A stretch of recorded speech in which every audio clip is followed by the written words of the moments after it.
जीवन की धरा है। अगर आप कहीं हार में निराश हो गए तो ये मार्ग लड़खड़ाने लगेगा। बिल्कुल नहीं लड़खड़ाना।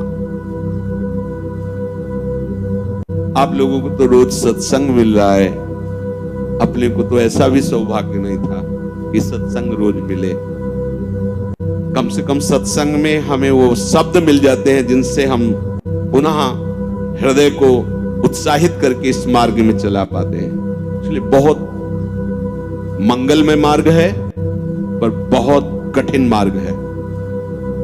कठिन इसलिए है कि हमारा अभ्यास विषय मार्ग में चलने का है और ये बिल्कुल उसके उल्टा मार्ग है।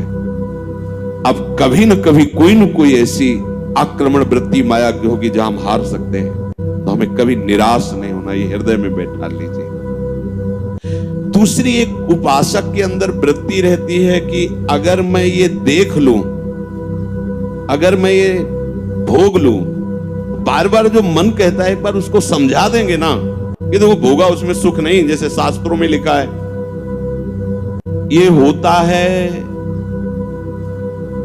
पक्का, ये मत समझो कि किसी एक की बात है। सबके अंदर ये मन की चालबाजी, जो तुम्हारे अंदर वही हमारे अंदर, तुम्हारे सबके अंदर।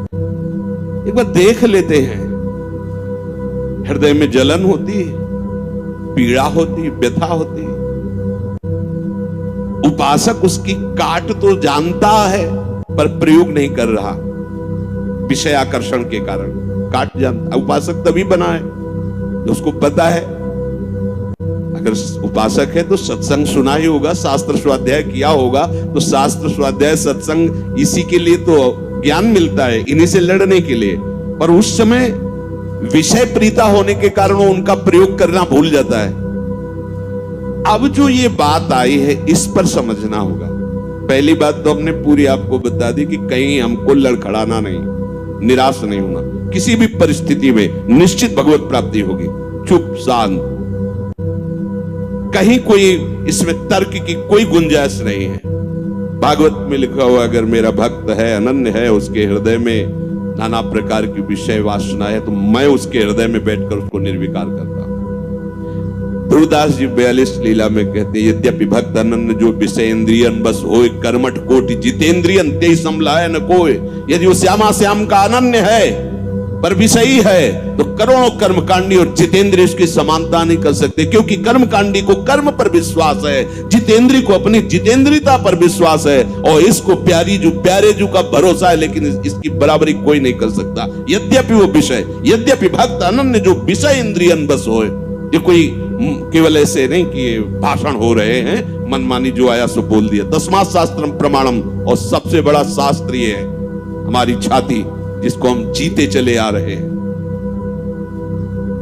ये मन कभी कभी हमको ऐसा प्रेरित करता है, जहां इसको विषय संयोग होने का अवसर दिखाई दिया, कोई क्रिया, कोई संयोग, कुछ, तहां ये मन बुद्धि को इस तरह से आकर्षित करता है कि सुना है शास्त्र, गुरुजन कहते हैं कि सुख नहीं है, पर अगर हम इसे एक बार भोग लेते तो हमें पता चल जाता कि सुख नहीं, फिर हम अपने मन को समझा देते।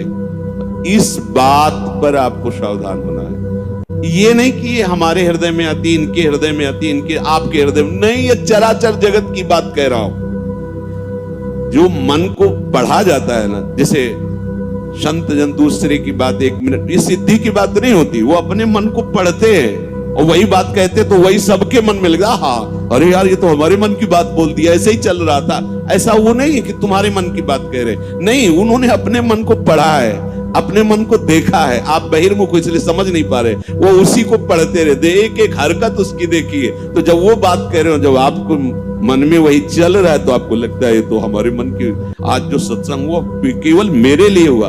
ऐसा उनका मन, उन्होंने अपने मन को देखा है। तो ये मन ऐसी प्रेरणा करता है।